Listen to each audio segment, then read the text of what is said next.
Thank you, Lisa, for coming here, responding to our invitation. It's really good to have you participate in this event. I want to just talk a little bit about the Rotary Foundation. Well, really about Rotary. Rotary has a background from 1905, when it was established by a guy by the name of Paul Harris, who was a lawyer in Chicago. The next other important date I'll tell you about is 1917, because in 1917 was the time when the Rotary Foundation was established, the foundation itself. And it was established because the Canadian, or the Rotary International Conference that year was being held in Cleveland. And they had a surplus of $26.50. And the president of Rotary International that year said, I think that's the first donation to a Rotary Foundation, a foundation that will support Rotary initiative to do good in the world, $26.50. This past year, over those now 100+ years, a century, Rotary has contributed to Rotary Foundation programs something in excess of $3 billion. Started with $26.50.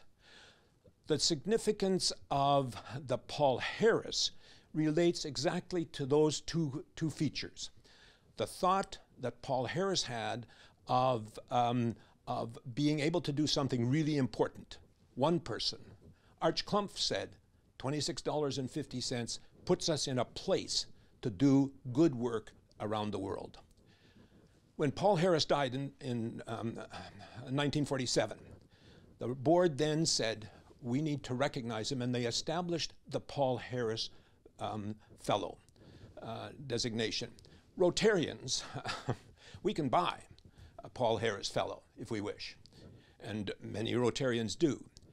But when Rotary clubs present or send money to do a project, or to make a donation, for example, to Polio Plus, the club has gifted then, or is gifted, points that they can use to that the club can use to recognize people in their community, people that hold up the ideals of Rotary, their commitment to service. Our motto is service above self. Based on the ideals of the four-way test, of those things that we think, say, and do. Is it the truth? Is it fair to all concerned? Will it build goodwill and better friendships? And is it beneficial to all concerned? And then we take a look at community and we say, well, who out there does service above self? Does it consistently based on the premise, Rotary's premise and ideal of peace and world understanding? Peace and world understanding. And so we look into the community and we say, who is it in our community that has these kinds of gifts? And so that brings us to this point where we have Otto and Florence Driedger as people that Rotary Club of Regina Eastview has identified as individuals who are exactly a Paul Harris designates. So that's the story about that, about the establishment of that. Now, would you like me to introduce to you our guests, our recipients, are a couple, Otto and Florence Driedger. I wanted to say they had 7 decades of service above self. The reality is, it is a lifetime of service above self. Otto and Florence together, individually, are social workers. They are community workers within the city of Regina now, within the province of Saskatchewan, within Canada, and internationally. Recognized internationally. Florence has a history of that sounds really bad, that word, doesn't it? It has a history of involvement in assisting the vulnerable in our society to become contributing members of society, and that's largely within children. But she spent a great career, part of her career in Regina as the director of the Family Service Bureau of Regina. Otto has a professor emeritus from the University of Regina, was involved in the establishment way back in 1966 of the Ranchero. Was involved in the creation of the degree in human justice at the University of Regina. Together, they have been impactful in the establishment of social work in the Ukraine, in the city of Zaporizhia. They've done international work in justice that is of the highest regard, both inside the province, in Canada, and internationally. They have also been clearly the leaders in our province in the establishment of circles of support and accountability. And that's a story that they will tell you more about. It started and was created in Canada, has expanded around the world, and is an important way of making released sex offenders into welcome members of society. It's a pleasure to introduce my colleague, my Rotary friend, Doug Mortin, who will make the presentation to Otto and Florence. Well, thank you very much, Peter and Lisa, for the introduction. Also, I'd like to say thank you to the Rotary Club of Regina Eastview for coming forward and making this possible today. Rotarians associate the naming of a Paul Harris Fellow as a tribute to a person or persons who have demonstrated a shared purpose with the educational and humanitarian objectives of the Rotary Foundation. The recognition is named after Rotary's founder, the late Paul Harris, a Chicago lawyer who started Rotary with 3 business associates in 1905. A world of goodwill and better understanding comes closer to reality today because the Rotary Club of Regina Eastview has arranged with the Rotary Foundation to honor Otto and Florence Driedger as Paul Harris Fellows. In being presented with a Paul Harris Fellow recognition, Otto and Florence join a remarkable company of people throughout the world, all recognized for their commitment to service above self, to benefit local and international communities. So on behalf of the Rotary Club of Regina Eastview and the Foundation of Rotary International, it gives us great pleasure, Otto and Florence Driedger, to present you with the emblems of appreciation given to Paul Harris Fellow recipients.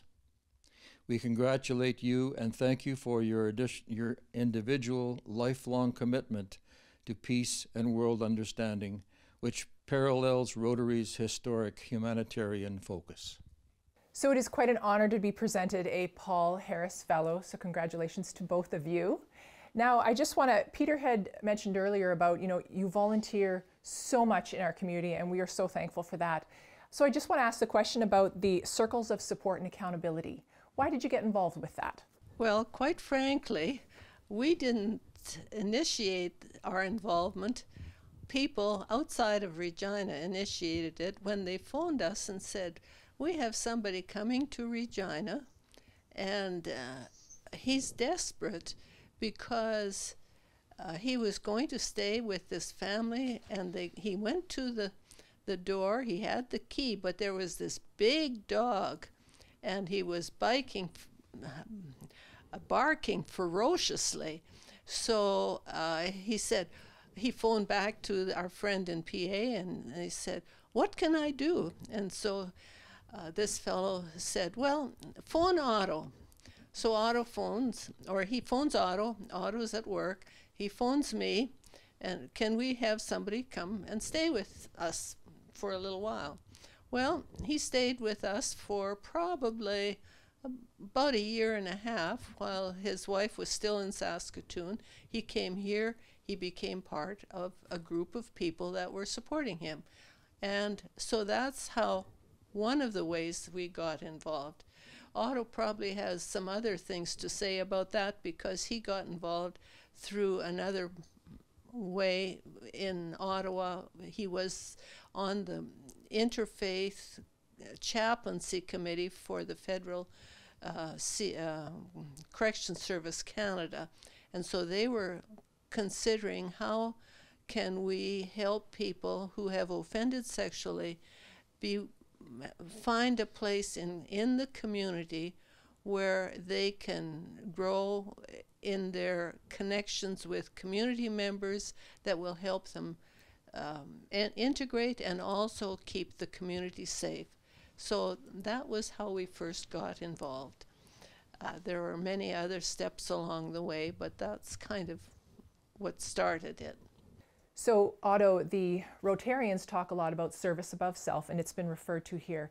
Not everyone's a Rotarian. How would you encourage others to get involved and put service above self? The first way, I think, is to be an example, so that when we're involved ourselves in various things, then engagement of others to assist in the projects or the volunteer service that we're doing. That is a very effective way of getting others enthused about also being involved. In addition, at the university, when I was teaching in social work and human justice, sharing the examples, the kind of things that are happening in the community, and encouraging students to also get involved in various volunteer services was a second way. And there are many other ways, but those are a couple of them. All right, well, this is a question for both of you. I host a podcast, and one of my last questions I ask everyone is, as a leader of impact, and you are a leader of impact in our communities, what is that legacy you want to leave when you leave this world? I always have trouble with legacy, because in my background in the Mennonite community, traditionally, even they would not put headstones on the graves, because the being honored in a gravestone indicates that you are the important person. Whereas really the legacy that I would see as being the most comfortable with is to see that a lot of services that one has been involved with, such as Circles of Support and Accountability, that those are the kind of programs that are really dynamic and continuing. My role in it is small and facilitative, so that is what I would like to see. Otto took the words out of my mouth. My background wasn't quite as humble, I guess, as his, but I am always very happy to see the kinds of services that help others continue, whether it's the same thing we're doing or whether they get the spirit of contributing to the community.